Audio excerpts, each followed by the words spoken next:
welcome back to the Sitting channel. We're staying safe and well on our Talking Point show. Matt's stats, facts, opinion on Manchester City 4, Arsenal 1. Yes, 1-4 to the Arsenal. That's what we sing now, isn't it? 26th of April 2023, 8 p.m. at the Etihad. Puts us very much in the driving seat. We're still behind them, of course, but hey, we can, let's just, I think we're next 4 or 5, and I think it's all over. In fairness, if I don't, obviously, it seems like Newcastle do the business against Arsenal, so hey, easier said than done. Fingers crossed, anyway, that we can do it. Cause, I heard similar things from Arsenal fans about 5 or 6 weeks ago, so we can't count our chickens, can we? So please, welcome to the show. Anyway, please, if you are new to the channel, please push that subscribe button, push the bell notifications. It's gone through 3,000 subscribers now, trying to get to the next target, which is probably 3,100. So if you can help me towards that, spread the word, and then give us a like for this vlog. I'm trying to get about 15, 20-ish likes if I can. If you can help me and support me towards that, be very grateful. All right, let's get on with this Talking Point show. A lot to get through. The team, I got 10. Just Laporte was in mine. Obviously, I didn't, for the life of me, imagine Pep was going to put Akanji over as a left back. He's an absolute genius. That's why he's Pep's Pep, isn't it? We do cast doubts and have critique, which is everyone can, we can have constructive criticism, of course we have, but things like last night, he's a flipping genius, isn't he, guys? Yeah, so I got Laporte in there, obviously, for sort of cover on the left, but obviously he wasn't going to do anything like that. So we had Ederson, Walker, who I didn't have in mind, Diaz, Akanji, Stones, Rodri, De Bruyne, Gundogan, Bernardo, Grealish, Haaland. I think the midfield and forwards probably picked itself. Subs, Ortega, Phillips, Laporte, Alvarez, Gomez, Mahrez, Foden, Palmer and Lewis. Referee, absolutely useless. I thought he was for the first 2/3 of the game. Did he want to give City anything? I'm not sure. I mean, if you look at the foul count, we were both level, but we got 3 yellows and they got 1. Now, certain players like Partey didn't get a booking. I have no idea. But Michael Oliver is a law unto himself, of course. He's now refed us 51 times. We've won 38, drawn 5 and lost 8. And he's shown our players 64 yellow cards and 2 second yellows. No straight reds though yet, so we should be grateful, I suppose. On VAR, he was kept reasonably busy last night, David Coote. Right, on to the match report, guys. A lot to get through. Let's talk about this. 7 minutes. It was 1-0, of course, for us. Walker hits long from the right-back position. Haaland brings it down on the halfway line superbly. Plays a little cute around the corner pass to send De Bruyne down the middle of the park. And De Bruyne, he's only got one thing on his mind. Powering forward, like for me, when he does these little power forwards. Swerves past Gabriel, nudges the ball like a double tap in Stuka where you hit it and hit it twice. He seems to do that with the ball. I'm not saying he meant it, but it worked because it took him that extra few feet and he whistled a low curling drive into the bottom corner from 25 yards.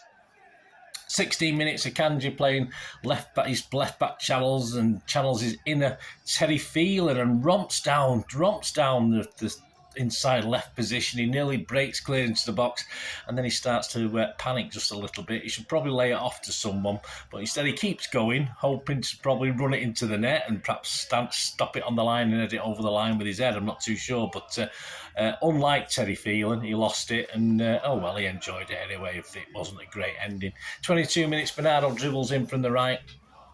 Zinchenko's chasing him, his former teammate, of course, and our former player.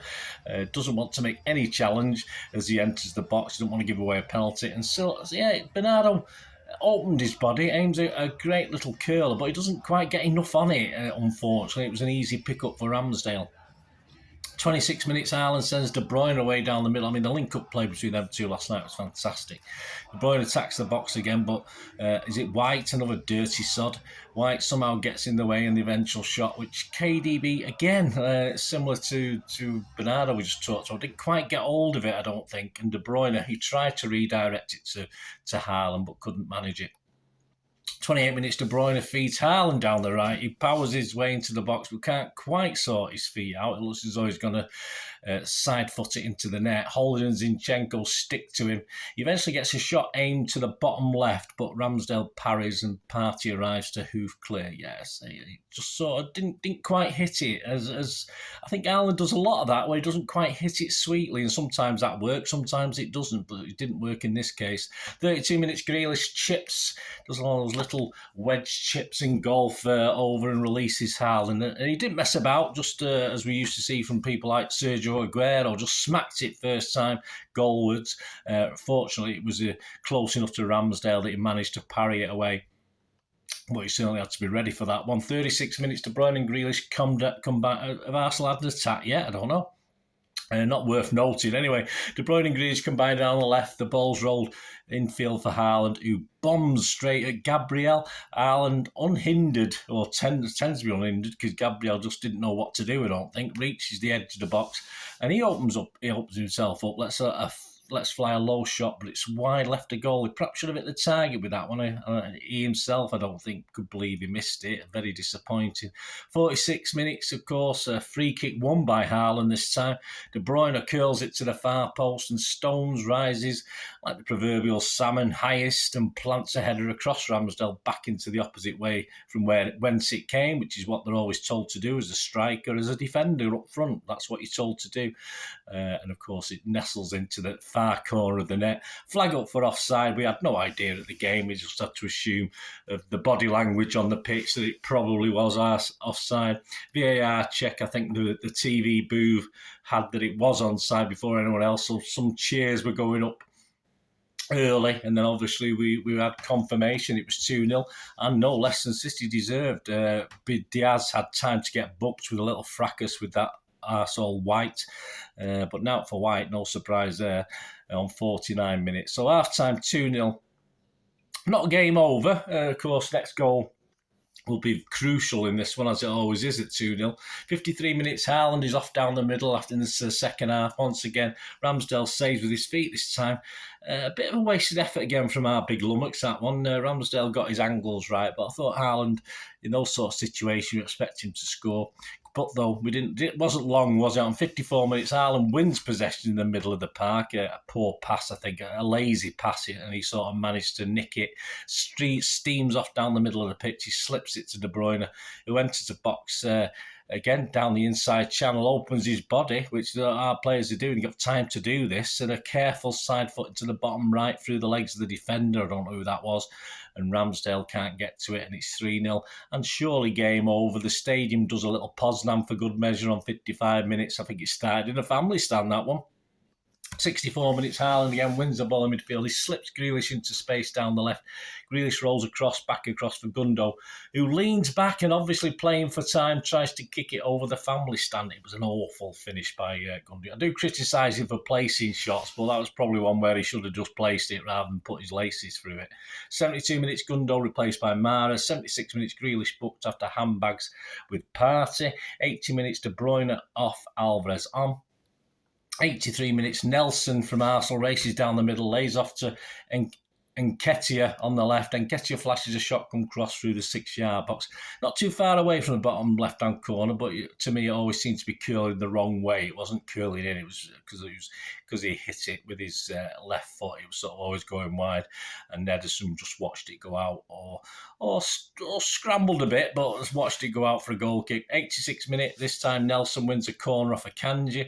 Trossard swings it in. Doesn't beat the first man. It's sort of half cleared. We managed to get it away, but Trossard comes back in from the right, shimmies across the face of the box, and the ball breaks to Holden, who simply just slammed it into was it about halfway up into the net, but poor Ederson had no chance. 3-1, 86 minutes. I won't lie to you. I was a bit nervous. I know I'm an old City fan. I was panicking, and we know they've got previous recently. We know Arsenal haven't been winning games, but they're quite capable of coming back from a 2-goal deficit. All right, not long left.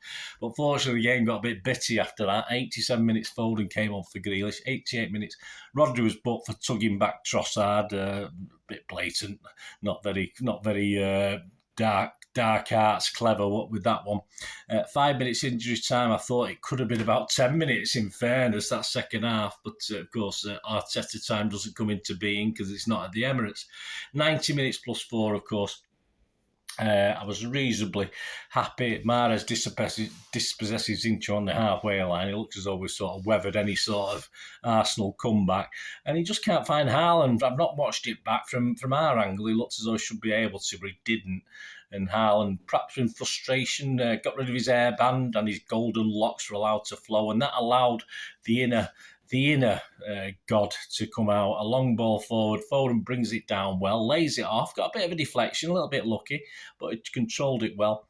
And he passed it onto Haaland. It fell to Haaland, who neatly passed it really into the bottom left-hand corner of the goal with his blonde mane blowing in the wind, and we celebrated a 4-1 victory. Full-time Arsenal, I think it was White having a go at Foden, trying to pick a fight, but the golden-haired Nordic meat shield and everyone else came and broke it up. But yeah, like the manager, Arsenal just lost it. It's as simple as that. And we've seen that a few times so far this season. Match start, City 14 shots, 8 on target. City's Arsenal, I've not even got it on here. It will be on the graphic. I forgot to put it on here, guys. That unimportant. I think it's like 8 shots, was it? I'm not too sure, but you'll see it on the graphic. As I say, Arsenal are that unimportant to me. I forgot to put it on here.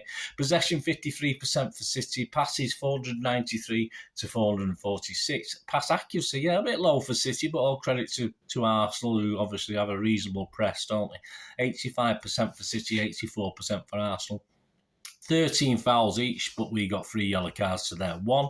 No offsides for us, 1 for them. Just one corner for us, 3 for them. I hope you got the under 9.5 market on that one. XG Philosophy, my thanks to XG Philosophy. Give them a follow. Doesn't mean much, but it's nice stats, isn't it? 2.42, the XG for City, and 0.48 for Arsenal. The overall record now reads: played 95 at home in the league against Arsenal, won 39, drawn 22 and lost 34. 147 goals scored and 132 against. And the table looks pretty good, doesn't it? And hey, a 3-goal winning margin, and all of a sudden we've got a goal difference of 13. Probably won't go to goal difference this title race, but very useful to have. I doubt Arsenal are going to be clawing that back before the end of the season. Sum up, Arsenal, they were blown away, weren't they? They blew it, and they'll probably think now they've blown it. But they've got to show some character now. They've got to show something. We've seen Arteta snap. We've seen the players snap. The players were snapping last night. I think anything City players did was in retaliation. I think they've lost the cool. They've got a must-win home game with Chelsea. Everyone's beating Chelsea. They even lost at home to Brentford. So Arsenal should be, if they don't beat them next Tuesday. But the problem for Arsenal is, of course, it could be in second spot by then if we win one of the games in hand when we play Fulham on Sunday, of course. All right, it's job's got to be done yet. But then they've got a big match away at Newcastle. So, there's no guarantee of 6 points from them 2 games, that's for sure. And if City can get 9 out of the next 3, where 2 are at home, then it's looking even more dodgy. So they've got to show some spirit, they've got to show some bottle, they've got to show some character, they've got to show a bit of class, which they've not been showing. They claim to be classy, but they're not. Let's face it, they speak well, but they talk utter bollocks. So that's the only problem. The fans and the perhaps management and players as well. And I just don't think they cope well with the pressure. And there's no reason at all. They've got 5 games left that they're going to do any better over those 5 games. But it's up to them if they want. To show real bottle and a real championship class, if you like, or champions class, they've got to show a little, win those 5 games in theory to put the extra pressure on City. But sadly for them and glorious for us, we outclassed them. Simple as that last night. And that brings us on to City. Yeah, Fulham away. Home games with West Ham and Leeds. 9 points surely has got to be the minimum from those 3 games. And as I said, with Arsenal's couple of games coming up, there's no guarantee they'll get maximum points. We're in great form. Pep is asking players to play in unfamiliar positions and they're rising to the challenge.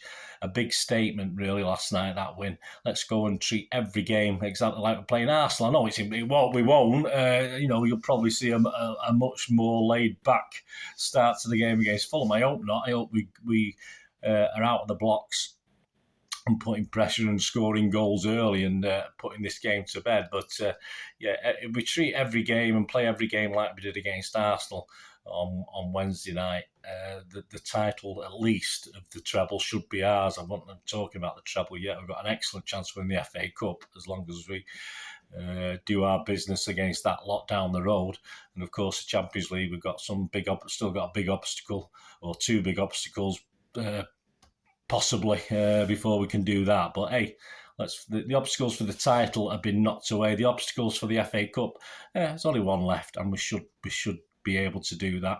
So interesting, very interesting. Let me know your thoughts, guys. Let me know your thoughts on the day, on the night, how we played, etc. And please check out my Player Rated show with Manchester Evening News' Simon BAJKOWSKI as well, if you've not done that yet. It'd be great to have your support. All your comments are very welcome. Of course, coming soon, I've half done it. I've nearly done it, and I think it will be out. I'm recording this on Thursday. On Friday, sometime probably Friday afternoon, will be the preview for Fulham versus City, with a look back at the last time we played them, and my thoughts on a Pep's 11, an interesting Pep's 11, looking at who we played tonight and who was on the bench. So join me for that, and as I said, all your comments are very welcome. Thanks for watching, guys. Until we meet again, that's one thing, don't I? Please stay safe, Blues. Come on, City. Bye for now.